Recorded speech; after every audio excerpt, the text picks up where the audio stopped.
You ever wonder how to create something, a book, a business, a piece of art that actually endures?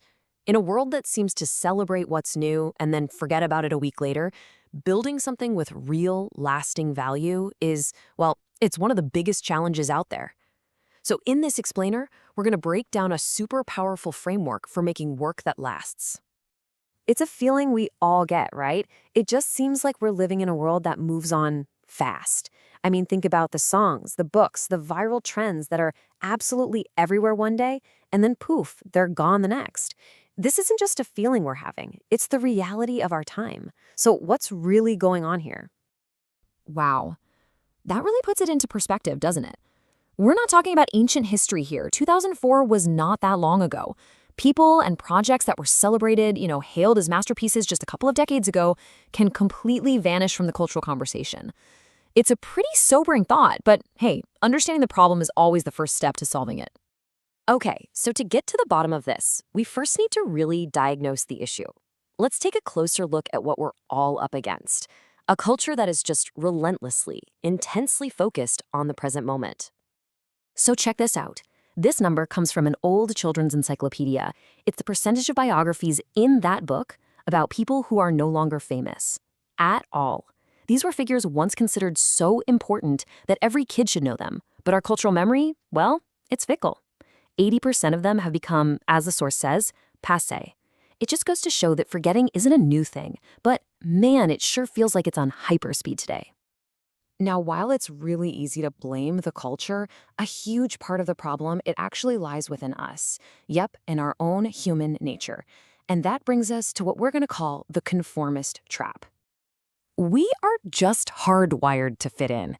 It's this monkey in us that's always kind of looking over its shoulder, wanting to imitate what's popular, wanting to think like the group. Because, let's face it, standing out feels weird. It feels risky. And this instinct, which probably helped our ancestors survive, now keeps us totally tethered to fleeting trends, making it incredibly hard to think about the long term. So this creates a massive conflict for anyone trying to make something meaningful. On one side, you have all this pressure to conform, follow the trends, get that immediate approval, imitate the styles that are popular right now. But on the other side, you have the mindset for creating timeless work, exploring universal truths, aiming for relevance in the future, and developing a truly unique voice. These two paths, they're going in completely opposite directions. So how do you break free from that trap? Well, this leads us to a really counterintuitive but honestly super powerful idea. To create something that lasts, you might need to cultivate a very specific emotion. It all starts with this mental shift. You have to actively, consciously pull yourself away from the noise of the now. You have to just stop caring so much about what's hot, what's trending, and what everyone else is talking about. It is not easy, but it is absolutely essential. I know, that sounds pretty extreme, right? But this isn't about being a negative person. This disgust is a rejection of all the superficial stuff. It's that powerful feeling deep down that says, you know what? I want something deeper than this, something more meaningful. It's the fuel that lets you ignore the trends and focus on what truly, truly matters.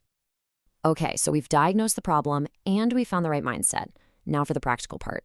Let's get into the how. The actual actionable playbook for creating work that can stand the test of time.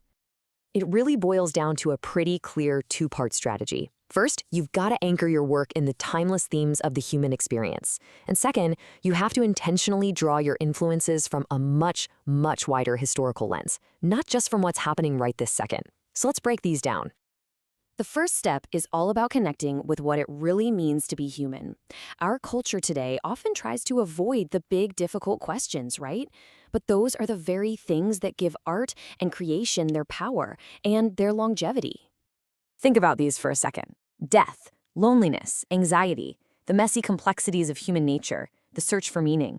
These are situations that every single human has faced for thousands of years. By tackling these big existential themes, your work gets this mythic quality that goes way beyond any specific moment in time. It speaks to a universal, shared experience. All right, step 2 is all about curating your inputs.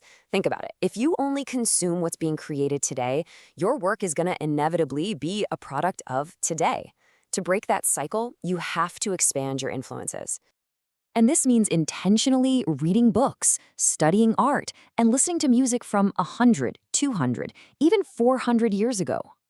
When you immerse yourself in stuff from the past, you start to develop this gut feeling, this intuitive sense of what is classic and what's timeless.